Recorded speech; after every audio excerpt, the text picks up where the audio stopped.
Magandang gabi mga idol. Ngayon lang nangyari ito.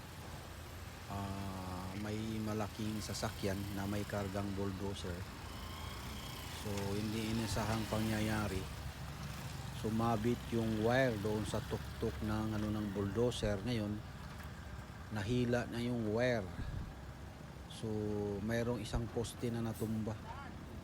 Kaya hindi makadiretso yung malaking sasakyan kasi yung mga kawad ng mga wire nandun sa katawan ng bulldozer mga idol. Kaya ayan, nisikaso ng mga tauhan ng Iselco para lang makaalis yung malaking sasakyan.